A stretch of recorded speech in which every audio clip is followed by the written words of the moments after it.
मधुर नाम में आप सबों को जय मसीह की। परमेश्वर का धन्यवाद हो जो अद्वितीय से कार्य करते हैं और हम परमेश्वर के वचन की गहराई में जाके आज उसी वचन की ओर गौर करेंगे जो पैशन वीक के लिए ज़रूरी है।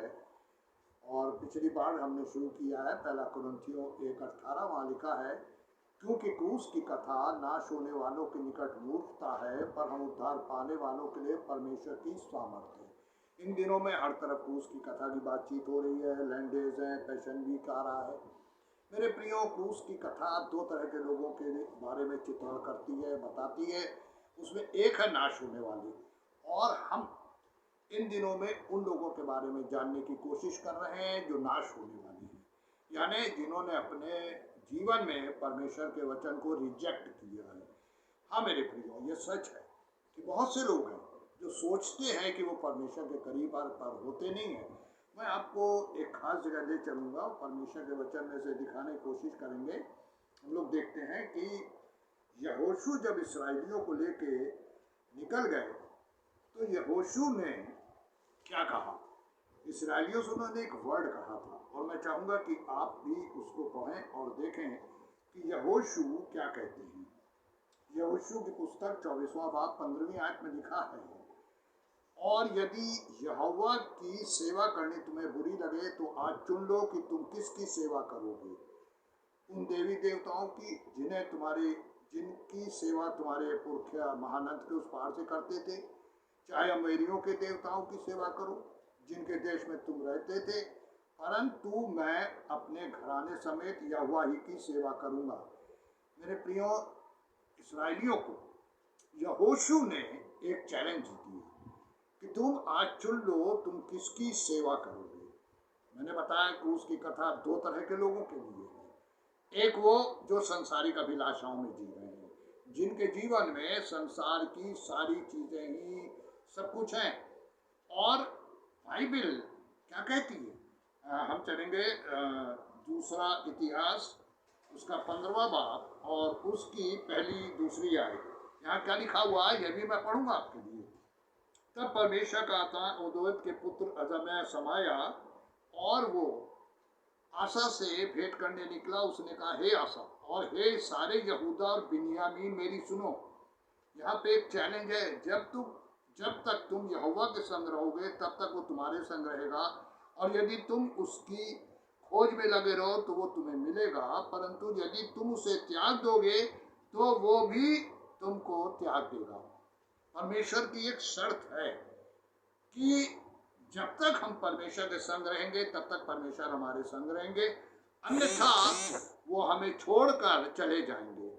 मेरे प्रियो, परमेश्वर हमारे संग रहना चाहते हैं। संगति के लिए तो आदम को बनाया। अगर आप उत्पत्ति की पुस्तक जाएंगे तो जब परमेश्वर ने आदम और हवा की रचना की तो वचन में लिखा है कि वो ठंडे समय में आकर आदम से बातचीत करते थे। वो चाहते थे कि जब ऐसा मौसम हो, ऐसा मतलब टाइम हो जब आदम फ्री होके अपने अद्भुत तरीके से परमेश्वर का वेट करे, और परमेश्वर उससे बातचीत करते थे, आते थे, मिलते थे, जब तक आदम ने पाप नहीं किया। पाप करने के बाद भी परमेश्वर चाहते थे वो पाप एक्सेप्ट कर ले, लेकिन उसने नहीं किया। क्रूस की कथा उन लोगों के लिए नाश का कारण है जो पाप तो करते हैं पर वो कहते हैं पाप नहीं करते। और हमेशा जो इंसान पाप करता है वो पाप को बहुत छोटा समझता है, और ये एक अजीब सी बात है कि पाप कभी छोटा नहीं होता। पाप पाप है। और मेरे प्रियो, परमेश्वर पाप से घृणा करते हैं। क्यों? हमारे प्रभु यीशु सलीब पे पुकार उठे, इलोई इलोई लामा शबक्तनी। अरामी लैंग्वेज है ये, यानी मिक्सचर है ये, ग्रीक और हिब्रू बाकी वहाँ की लैंग्वेज का। लेकिन प्रभु ने क्या बोला, हे मेरे परमेश्वर तूने मुझे क्यों छोड़ दिया। एक क्वेश्चन भी था ये। जानते हैं क्यों छोड़ा? ये सच था, क्योंकि प्रभु यीशु पे हर इंसान के पापों का बोझ था, और परमेश्वर पाप को बिल्कुल बर्दाश्त नहीं कर पाते हैं, चाहे वो कोई करे, चाहे प्रभु का दास हो चाहे वो प्रभु का दास ना हो। वचन ये कहता है कि परमेश्वर को जिस चीज से घृणा है वो पाप। आज बहुत से लोग दूसरों को ठोकर खिलाने का कारण बन रहे हैं। कल मुझे एक बच्ची के बारे में पता चला, बर्बाद हो रही है, बर्बादी की डगर पे निकल गई है दिल्ली में। कारण कोई है ऐसा मसीही क्या? मेरे प्रियो, परमेश्वर के लिए क्या लिखा है? परमेश्वर ने लोगों के लिए क्या लिखा है? यदि कोई किसी की आत्मा को ठोकर खिलाता है तो भला होता उसके गले में चक्की का पाट बांध के समुद्र में डाल दिया जाता। हम लोग अपने कामों से दूसरों को ठोकर खिलाते हैं, हम मसीह कहते हैं अपने को। कैसी अजीब सी बात कि हम अपने को मसीह कहते हैं, हम दूसरों के लिए ठोकर का बाइस भी बनते हैं। ऐसे बहुत से लोग हैं। और आज परमेश्वर के यहाँ न्याय है, आज भी परमेश्वर सबको देख रहे हैं। मेरे प्रियो, यहाँ क्रूस की कथा बहुत से लोगों के लिए नाश होने का कारण बनी। प्रभु यीशु ने जब अपने चेले चुने तो यहूदा इस्करियोती भी तो उसमें था। जब प्रभु ने भेजा, लूका 10 में लिखा है कि जब ये गए और लौट के आए तो उन्होंने कहा, हे गुरु, तेरे नाम से आत्मा हमारे वश में है। प्रभु ने कहा, हाँ मुझे मालूम है, शैतान को मैं गिरा हुआ देख रहा था।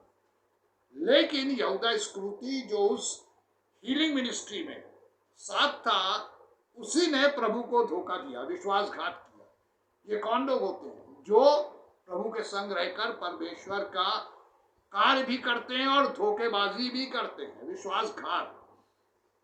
मेरे प्रियो, इन दिनों में परमेश्वर एक अद्भुत रीति से कार्य कर रहे हैं। बहुत से लोग हैं, मेरे पास बहुत फोन आते हैं प्रेयर के लिए। अभी एक जमशेदपुर से भी फोन आया, उनकी वाइफ को कैंसर हो गया है। कहाँ का? ब्रेस्ट का।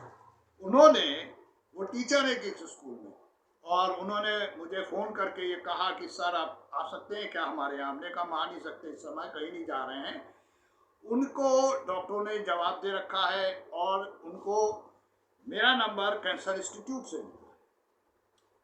अब कल जब उनसे बातचीत हुई तो मैंने आज उनसे कहा था कि मुझे फ़ोन करके बताइएगा 2 दिन के बाद कि आपकी वाइफ अब कैसी है। कीमो भी लग रही है। ये एक ऐसी बीमारी है जिसके बारे में लिखा है कि अंत के दिनों में एक फोड़ा निकलेगा जो मनुष्य को बहुत तंग करेगा। ये फोड़ा निकला है कैंसर के रूप में। परमेश्वर ने बहुत पहले मनुष्यों को चेता दिया था कि अंत के दिनों में क्या क्या होगा। लेकिन हमारी प्रॉब्लम जानते हैं क्या है? हम लोग हर चीज को टालने के आदी होते हैं। अभी कोरोना फैला है, गवर्नमेंट बार बार कह रही है, सारे ऑफिसर्स बार बार कह रहे हैं कि भाई कोरोना फैला हुआ है, अपने को बचाइए। लेकिन लोग नहीं मान रहे। मार्केट में जाइए, बिना मास्क के घूम रहे हैं, कोई डिस्टेंस नहीं है, भीड़ की भीड़, रेला लगा पड़ा हर तरफ। कैसी अजीब सी बात। सबको मालूम है कोरोना फैला है, लेकिन कोई सुनने को तैयार ही नहीं है और मर रहे हैं उसी पे। हमारे इलाहाबाद में भी है पर इतना नहीं है। लेकिन महाराष्ट्र की हालत बहुत बुरी है। कल एक बेटी है शिप्रा करके बॉम्बे में, और वो मुझसे बातचीत करती रहती है। उसकी मदर को कोरोना हो गया है और वो इस समय सेंटर पे है, कोविड सेंटर में है। तो कल उसने फोन किया कि अंकल दुआ करिए, क्योंकि मम्मी को पहले हुआ और अब वो घर में थी और हम लोग सब अटैच थे। अब उसके बाद 2 बच्चे भी हैं। मैंने कहा नहीं, मैं प्रेयर कर रहा हूँ, मुझे तुम बताओ। मेरे प्रियो, परमेश्वर इन दिनों में कार्य कर रहे हैं। जैसे शैतान भरगला रहा है, वैसे ही परमेश्वर भी कार्य कर रहा है। लेकिन हमारे लिए दुख की बात ये है कि हम क्रूस की कथा को आज बेकार समझ रहे हैं। कोई काम नहीं कर रहे हम क्रूस की कथा को बेकार समझ रहे हैं और हमारे लिए नाश का कारण है। यहूदा इस्करियोती नाश हो गया जो प्रभु के संग संग चल रहा था। हम नहीं चल पाएंगे इतना जितना मौका उसको मिला था प्रभु के संग। मेरे प्रियो, आज बहुत ज़रूरत है हम अपने को जांचे, क्योंकि मैंने आपके सामने बाइबल में पढ़ दिया कि जब तक तुम यहोवा के संग रहोगे तब तक वो तुम्हारे संग रहेंगे। परमेश्वर तभी तक साथ रहते हैं जब हम परमेश्वर के संग रहते हैं। लेकिन मेरे प्रियो, अफसोस की बात यह है कि हमें शैतान की संगति ज़्यादा अच्छी लगती है बना परमेश्वर की संगति की, और हम उसी की बात भी मानते हैं। और आज उसी की वजह से संसार बर्बाद हो रहा है।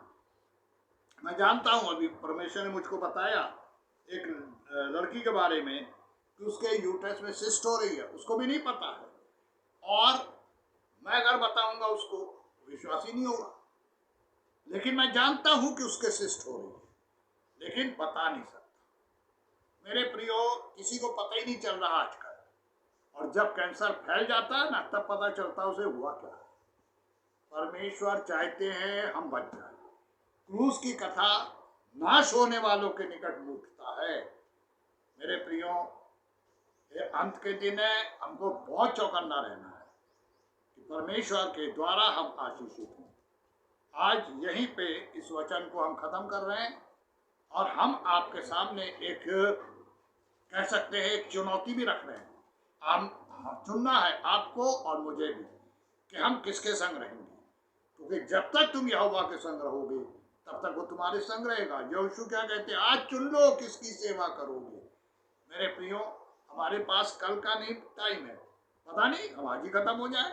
कल के बारे में कोई कुछ नहीं जानता है। परमेश्वर चाहते हैं हम प्रभु के पास आए और परमेश्वर ये बढ़ दे कि हम अपने आपे में आए और अपने बारे में सोचे। उड़ाऊ पुत्र की तरह जब वो आपे में आया तब उसने सोचा। परमेश्वर करे कि यह आशीष आपके जीवन में हो। प्रभु की आशीष आप सबों पे हो। आमीन।